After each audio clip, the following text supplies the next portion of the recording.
Hello and welcome to the morning after show presented by betonline.ag. My name's Joshua Reimer. Many of you know me as Roto Radar Reimer. I'm joined by none other than Jared Block over here, who, I don't know, how's the voice after that Bucks game last night, Jared? I'm doing okay. Definitely was an awesome Bucks game to go to, and it was packed yesterday. It was because of that is because it was a game like they had the last special of the year is fan commemoration night, and they gave away commemorative rings, championship rings to everybody in the uh, in the arena. So it was awesome. They Nice. crushed the Wizards even without Giannis and Chris Middleton, and yeah, great game to go to.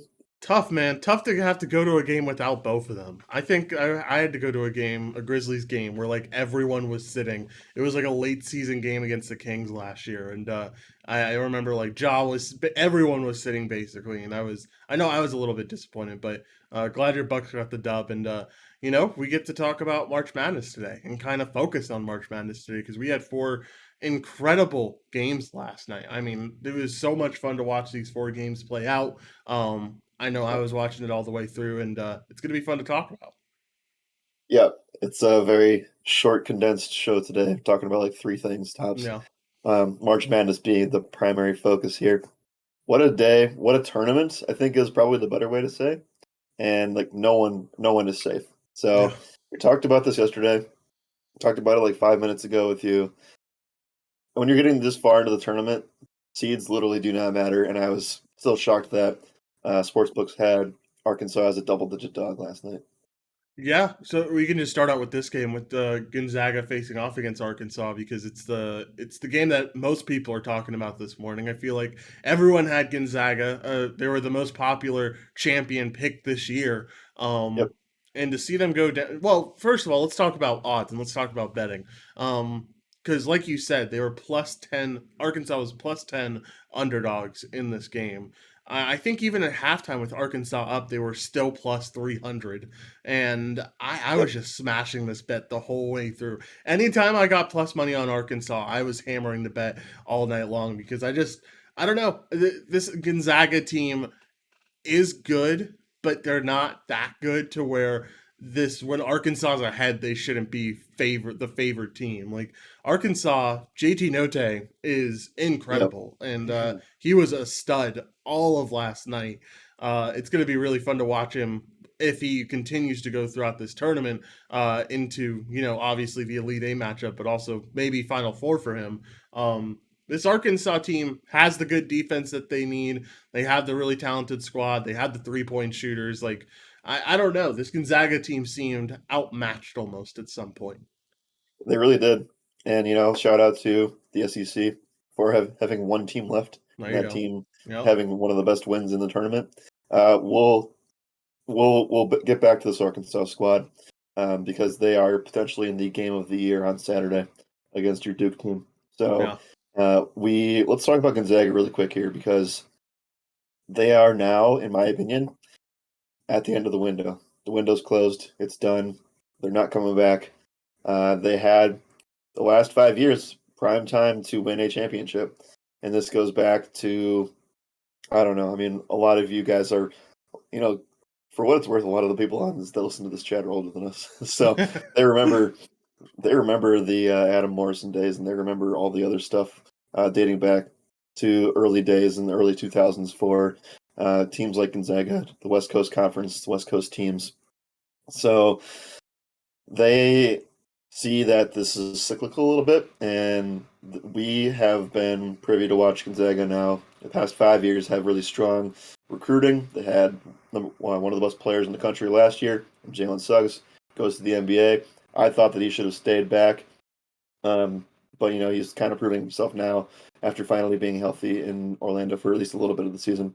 Now they have this other top stud in Chet Holmgren, who in my opinion, and in both of ours, I think I can speak for both of us when I say he's not going to pan out in the NBA like many people think he will. No. And it just feels like they had this run and they've been disappointed now twice. Like at least they lost in the final last year to Baylor. But I think that if you're looking forward here, I do think Chet obviously goes in the top five top 3 probably in the draft next year.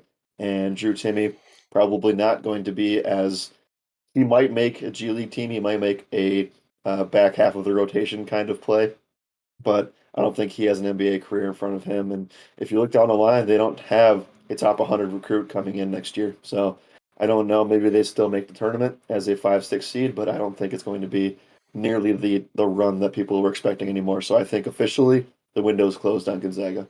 Yeah, I mean, like I was watching the broadcast and I was just reminded that like this Gonzaga team has been to the championship twice in this 5 year stretch that they've had, and in those both of those times they lost. And so you're right, they're kind of this was kind of the end of that window, like you said, and it's it sucks for Gonzaga fans for sure, but I don't know. I'm never like Gonzaga, so I'm a happy camper. And like you said, like there's a lot of guys that are going to be leaving this team. Chet Holmgren getting a lot of I saw a lot of comparisons last night to Kevin Durant, and I said, you guys have another thing coming when he gets to the NBA because that is not what I would compare him to at all. Cosmic Collectibles wants us to give our pick: Providence or Kansas today. I say Kansas. I'll also say Kansas. I don't Yep. think Providence is. I'm just shaky. They won a really really bad Big East conference this year. Sure, they've come up with some big wins where I thought that they wouldn't have so far in the tournament, but I'm taking Kansas. Yep. Same here. All right. What else do we have to say about this Arkansas Gonzaga game? I mean, like we said earlier, Arkansas really had control of this game. It felt like all the way through. It didn't feel like Gonzaga. I don't know if there was any point where Gonzaga led. And if they did lead, it was a very small amount of time. I guess the last thing I want to talk about here, were you able to watch this one like fully? No. Okay. There was a lot of things on Twitter about how uh, Chet fouled out and wasn't able to play like the last 5 minutes, and everyone was Sure. saying the refs weren't being fair to him, and they were kind of BS calls. I don't know. I lean towards the side that they were fair calls, but I also don't really like Chet Holmgren that much, so Okay. maybe that plays Well, into it a little bit.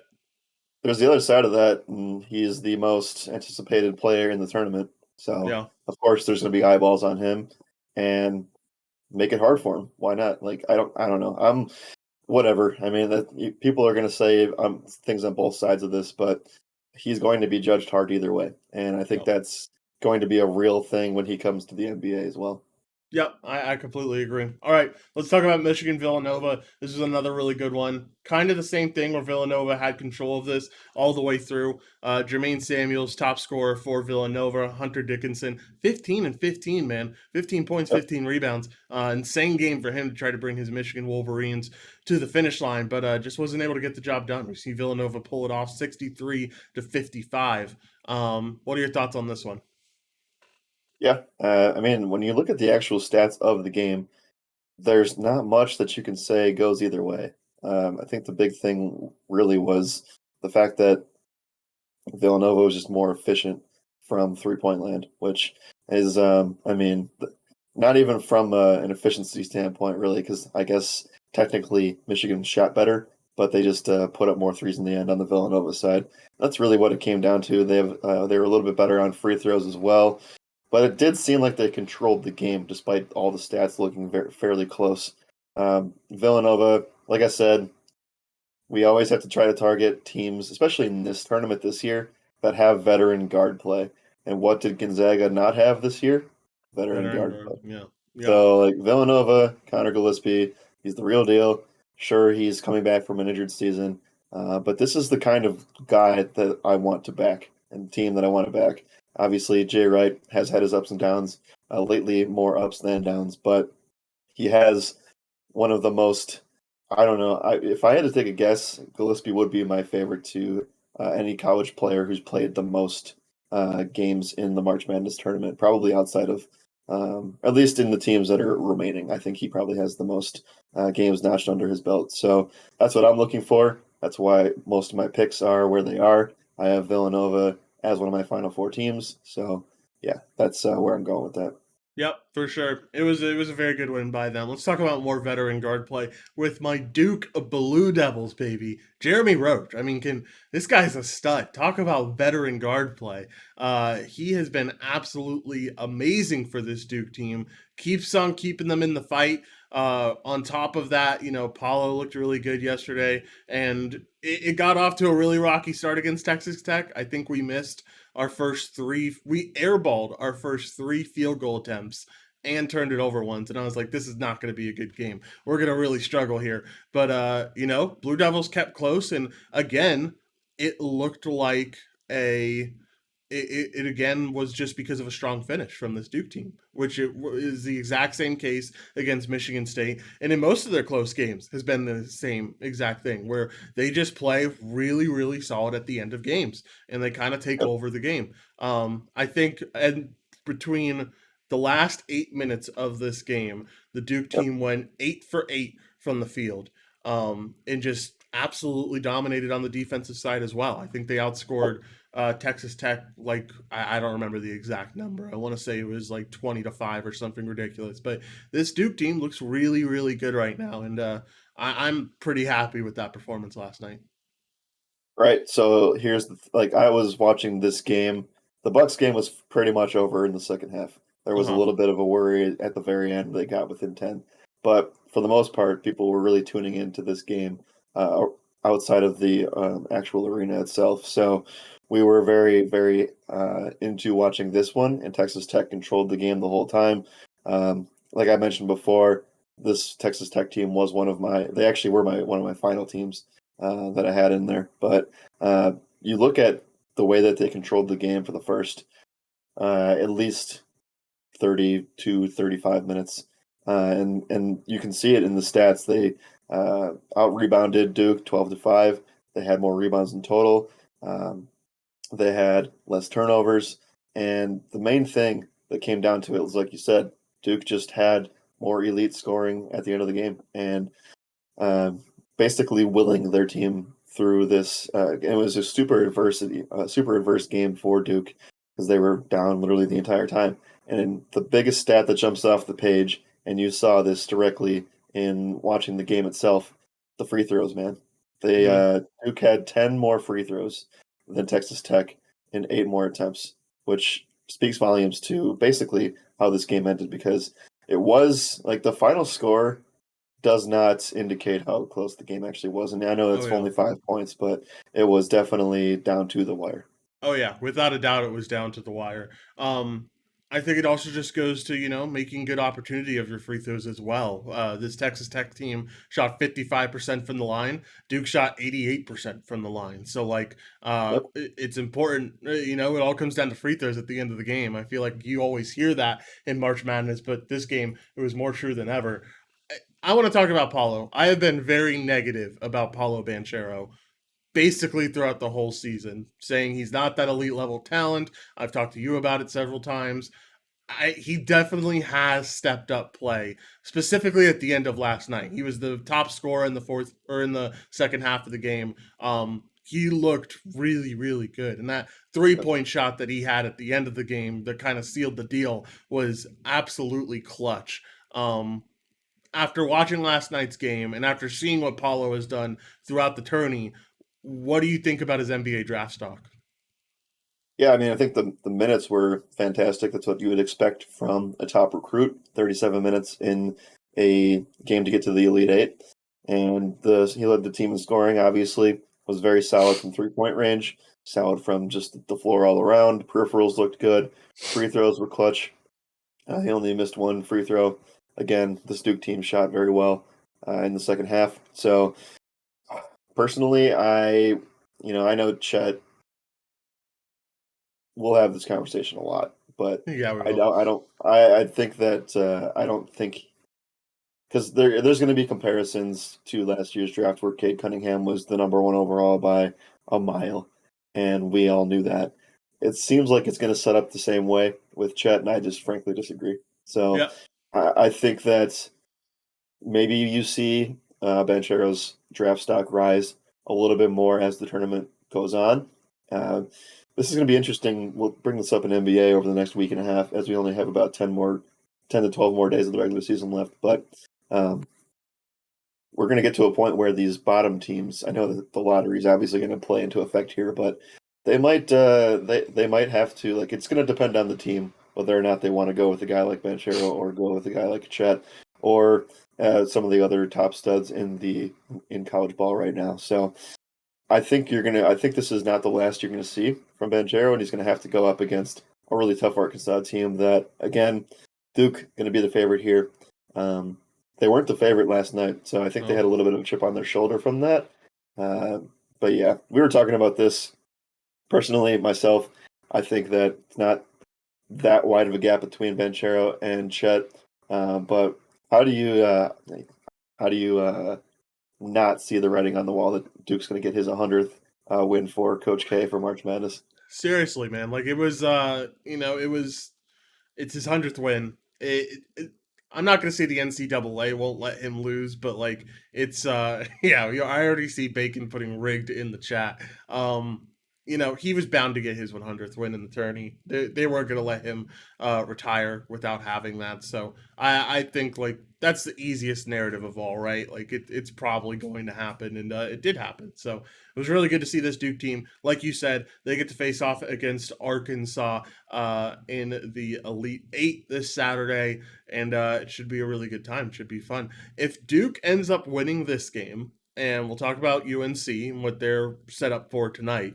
UNC wins this game and their Elite Eight game. We have a Duke versus UNC Final Four, which people are Yeah. going to go crazy about in the triangle. I know that for sure. I know I am going to go ballistic for that game too. So it'll be something to keep track of because I don't remember the last time we saw them face off in the tourney, if ever. So I don't know. I'm excited. Yep. It's been a long time. I I don't know. Maybe it's just this game. I'll look at the other ones here. I don't remember. These two teams played like a combined maybe 11 players.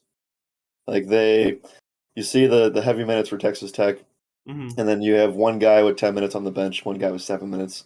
On the Duke side, you have five players over 30 minutes, and you only have one player over 10 on the bench. Um, Theo John got 9 minutes, but man, like this is crazy. I mean, I Yeah. understand like totally. This is what they should be doing, but it's kind of wild to see that Banchero played everything but 3 minutes. Yeah, I mean he was a boy among men out there, or men among boys out there. He looked really good last night. All right, last game, Arizona and Houston. We saw another big upset of a one seed with Houston winning 72-60. This one completely floored me. What shocked me way more than the Gonzaga game did because I've watched Houston Yep. all season with them being in American play, my alma mater, ECU faced off against them twice. So like I know Yep. this team pretty well. I felt they were pretty fraudulent, but Arizona, I guess not because they just got this huge win over Arizona and they move on to the Elite Eight. Yep. Arizona was one of my favorites to win the tournament for a while, and I felt that there were pathways to them being able to take through. I also had Houston advancing to this point and then getting eliminated in this game. So that definitely went the wrong direction for me personally from a betting standpoint. We've talked about Houston being a defensive juggernaut in terms of um, being one of the best defensive teams in the country, and talked a little bit on Wednesday about this matchup. And I felt pretty confident that Arizona wasn't going to get bullied around and was going to be able to kind of expose this Houston team. I think like the thing that I was shocked about was that this game was just not close at all. It No, was dominated from start to finish by Houston. Uh, and you look at the stats, and there's not too many things that actually stand out from that much. The free throws were pretty even. The shooting was pretty even. Obviously, Arizona had more field goal attempts or more field goals made. Excuse me. Um, I guess just I mean, give all the credit to Houston. They deserve everything in this. But Arizona, poor offensive performance, or are we saying this is more of a Houston defensive game? More of a Houston defensive game, man. They really stepped up. At least when I was Yeah. watching it, that's what I felt. Yep. This Houston team just looked really good, and so like I don't know. Arizona's a really solid squad, but at the end of the day, you got to attribute it to Houston. They look really solid. And do we know who they're facing on Saturday? We do, right? We know they're facing. They're going to face off against Villanova, so Yep. that's going to be a fun matchup to watch to see if they can continue that defense. But this will be a really good game, man. I think Houston has definitely proved it to me that they're more of a solid squad than I thought they were. Right. And now I think we're all caught up here, right? So Yep. we have said this before, and we'll say it again. For the past like 3 months, we've said there's no clear front runner in the tournament this year in college basketball, and last night proved it. The whole tournament's been crazy. It's honestly, we say this every year, but this time it actually is true, and that this is the craziest March Madness tournament that I've personally witnessed No. in probably the past 15 years. Yeah, it has been pretty insane. Let's talk about the games that are going on today. You have Cinderella story, St. Peter's facing off against Purdue. They are 13-point underdogs over Yep, on our friends at betonline.ag. You also have Providence facing off against Kansas. Kansas, the favorite here, 7-point favorite. North Carolina versus UCLA. I know this is the game that I'm going to be watching and paying really close attention to because of this North Carolina team. UNC, a 2-point underdog here, and Iowa State versus Florida, kind of a Cinderella story matchup here with the 11 and 10 seeds. yep. Miami 3-point favorites for this one. This is going to be a fun day of games, man. I mean, or night games, I guess, a night of games. All four of these games should be really fun to watch. I even think the St. Peter's game will be fun to watch. I don't know. Like you said, I feels a little bit ridiculous at this point in the tourney to give anyone double digit spreads. Well, you saw St. Peter's was like a 20-point dog against Kentucky. Yeah, So like I don't know. yeah, It's just they keep doing this. It's I'm not personally taking a side on that. I think Purdue wins. I'm just not backing that whatsoever. Not in this tournament. I'm betting more on the coin flip games. Um, and for what it's worth, keep an eye on some of these teams and where these games are being played because last night I totally overlooked this, but Houston, that game, that region is in Texas. it's insane. So Yeah, it's in San Antonio. yeah, So just keep an eye on that, and we should have probably noted that and seen that coming a little bit more. Another yeah. one to look at. We'll just go through them really quick here because some of them do matter. Um, the St. Peter's Purdue game's in Philly, and St. Peter's is actually in Jersey City, New Jersey, so not that far away.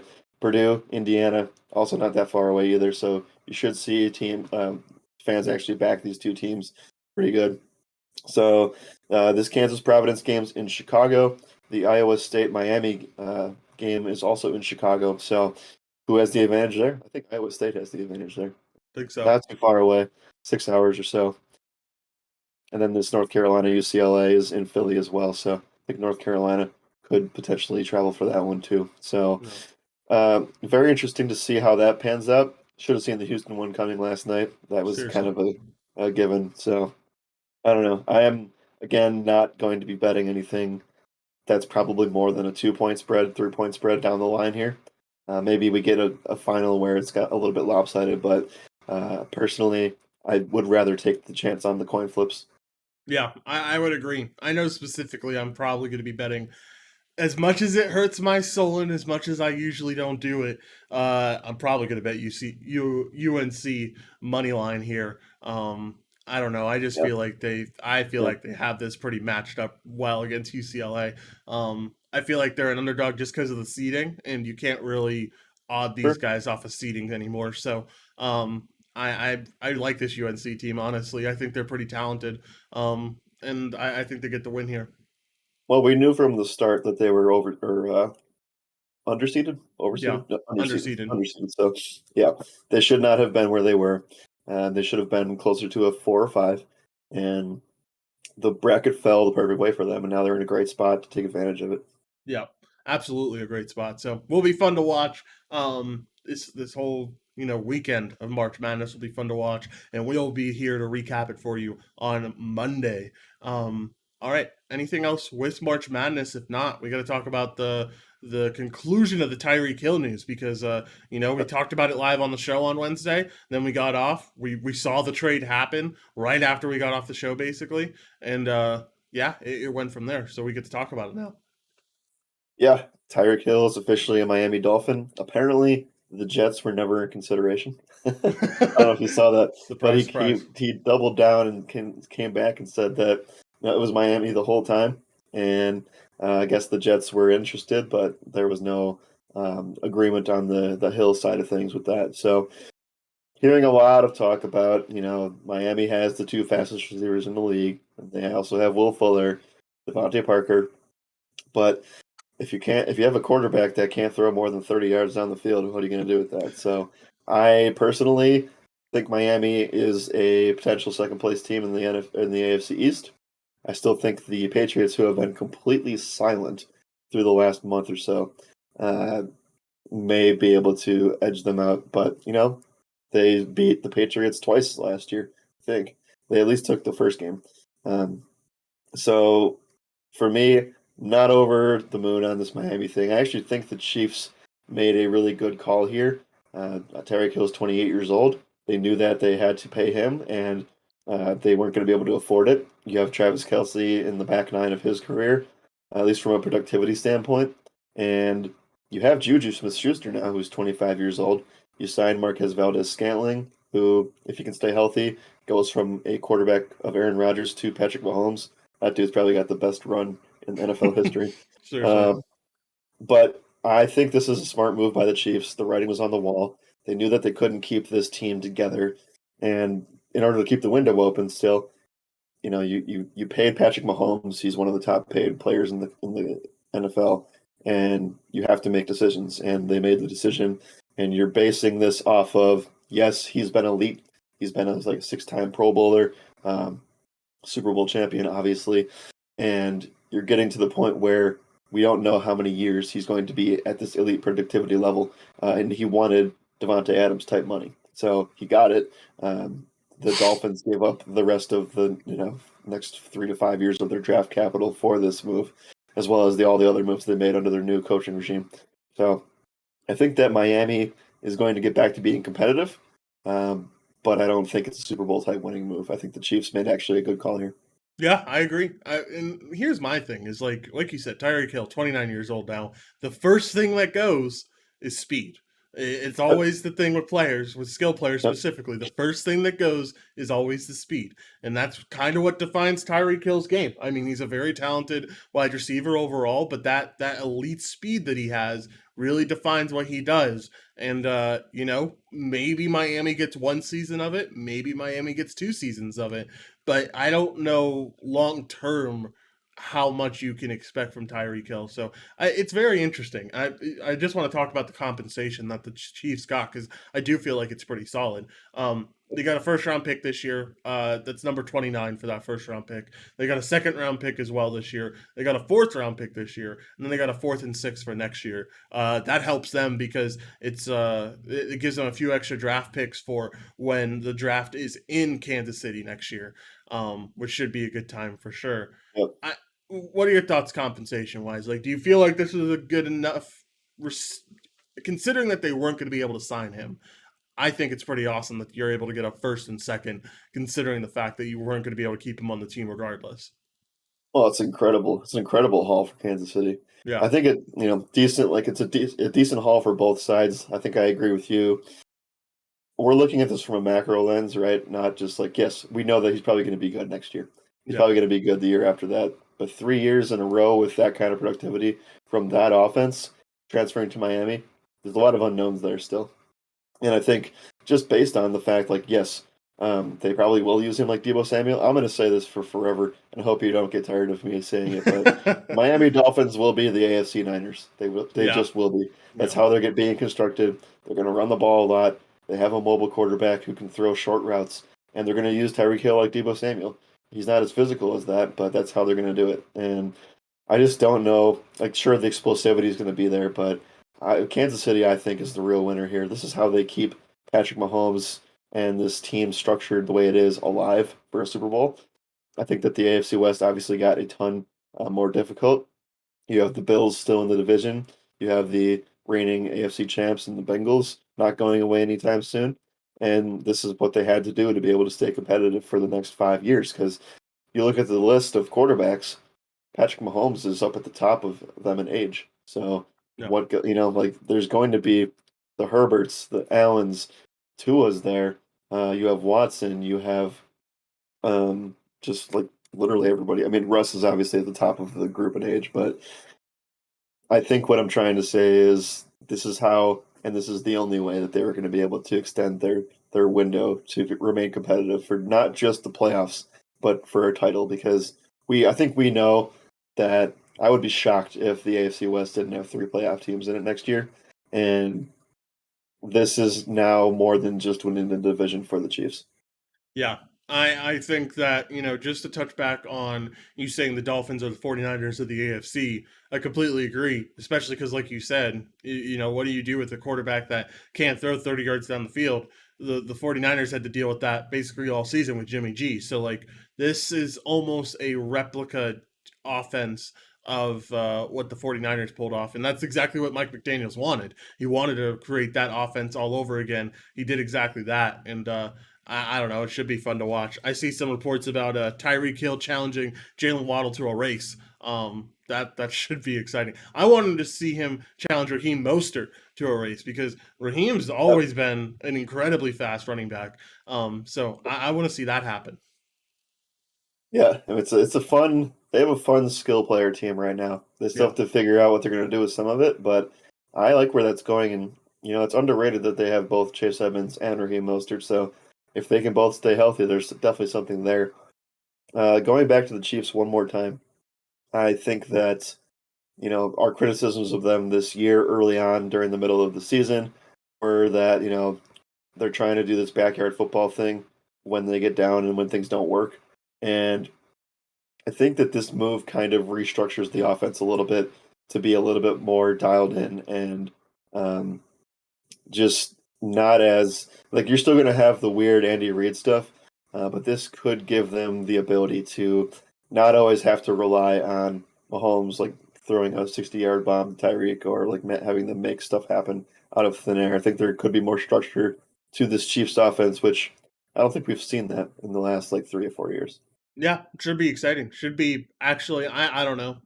Where do you rank this Chiefs team among the AFC West teams? Because I feel like they're still probably not number one. Um, Yeah. I honestly have the Broncos as number one right now. Yeah. But it's I don't know. They're close to number two. I hope they can make number two. I have the Broncos winning the division as well. I also think that there is a chance. I'm a huge Herbert guy, so Yeah, that's I my know. bias.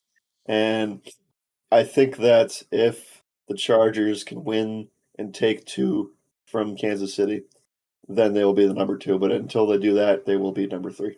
Yep, for sure. All right, let's get out of here. Let's do our final segment. Let's do the NHL Blind Dogs. What we do here, we take an NHL team, an NHL underdog that we think is going to win. These are not recommended bets necessarily. More so, just something fun for us to do because we do them blind. That's why it's called Blind Dogs. Jared, you can have your pick. 4 games, no, 5 games on the slate tonight. Yeah, it's about to be April, and we're still talking about betting underdogs for NHL. Yeah. Um, give me no, I can't do that. Give me the Buffalo Sabres plus 170. Nice. I don't know if you were saying it to this, but give me the Rangers plus Yeah, 104. I'll take. that's exactly what I was saying. I figured I'll take the close underdog here. You can take the long shot, or more of a long shot, I guess. Any final thoughts for anything you have you want to touch on? Sure. By the way, I won the other day betting against the Penguins, so it might work out for you. Nice. There you go. Um, Couple things here. Raw fantasy points, Kelsey or Hill, says Bacon. I'm going with Kelsey. I think So am he I. has one more. This extends the window of Travis Kelsey elite productivity. Yeah. So we thought it might be next season or the season after. Travis Kelsey should be going in the top five pick. I think he's a top five fantasy play of the season. Yep. I would tend to agree. Anyway, the other thing is Deshaun Watson passed his physical, will sign his 5-year deal today. He's going to have a press conference, so if anybody wants to see that, that's at 1 o'clock Eastern time. Anyway, Baseball is less than 2 weeks away now. Yesterday was the actual official 2 week mark. Cannon Corn's playing all the preseason stuff for spring training, um, elite edges for spring training, Yep. and I'm stoked. I've been kind of dabbling around on DK and kind of trying to feel out the start of the season here, and I'm stoked for it. I do my deep dive starting over this weekend. Actually, I'm going up north and kind of getting away, plugging in, and doing some MLB research to start my Nice. weekend. Yes, sir. That's what we got to start it now. Because it's just right, like you said, just right around the corner. We have 2 more weeks, and then we're firmly in this MLB season, and I personally cannot wait. And I know you can't wait either. So it's going to be a good time for sure. I don't think I have any notes. UFC tomorrow going to be a good time. I'm providing cash games over the weekend, which have been really fun over the past few weeks, months, even. So just stay tuned for that. As always, Oh, my wait, wait, oh. wait, wait. Oh, Do you want oh, to talk oh. about F1? Oh my goodness! Yes. All right. So for the people in here, we're providing F1 content for the first time. We're having contests in F1 for the first time. Practice went on this morning. I woke up late, so I'm pretty pissed off that I didn't get to watch it. But I'm gonna go watch the next free practice as soon as it comes on in a few hours. But if you are looking to play F1 content, then you should look out in the Discord because it's completely free. I just provide a Google Doc. It's a very short and concise article listing some of my favorite cash game plays, GPP plays, gives you a kind of cheat sheet to build your own lineups on DraftKings since I'm not able to provide you with lineups on DraftKings. And it's a good time. I firmly got into it because I started watching Drive to Survive when I got COVID back in December, and I binged all 3 seasons and absolutely fell in love with the sport enough to where I started digesting other content that I could find. I found plenty of podcasts and stuff, and then Drive to Survive season 4, I binged like half of the season on the first night it released, which wasn't good for my sleep schedule, but was good for me because I missed F1. And now that we're here, it's been really fun watching the races, breaking down everything, and I'm gonna break it down for the whole entire season. So if you are interested, make sure to stay tuned for that. I think the race in Abu Dhabi on Sunday is at noon. I'm pretty sure. So I'll have content released probably 2 hours beforehand, and it'll be a lot of fun. So make sure to keep an eye out. Love it. Yep. Josh just doing one more sport that nobody else is on right now. F1, for what it's worth, guys, you take last week's DraftKings prize pools, you 10x them this week. It's Yeah. just been one week, and things have exploded on DraftKings. So I wouldn't be surprised to see this sport pass NASCAR and get into that golf range. Yeah, I mean, like I would not be shocked for some of the bigger races of the year to start seeing. I maybe we're a little bit far out. We have a first two or 200K to first tournament this week. I think you could potentially start seeing Millie Maker. I mean, they filled up their big tournament last week on DraftKings like a whole day before the race. And they had to release like 3 more little tourneys with that smaller entry. But like I think you're gonna really start seeing towards the end of the season when we get into some big races, start seeing, milli makers. And that's thrilling. That's exciting, man. You're right. These prize pools are just gonna keep going up and up because people are interested in playing F1 this year for sure. Nice. There you go. Yep. Yep, for sure. All right. Oh, also, we're gonna have a free bet for Bet Online when it comes to F1. So make sure to keep an eye out for that in the Discord because that'll be posted most likely tomorrow. Hopefully, if not, it'll be posted very early Sunday morning. As always, my name is Joshua Reimer. Good morning and good skill.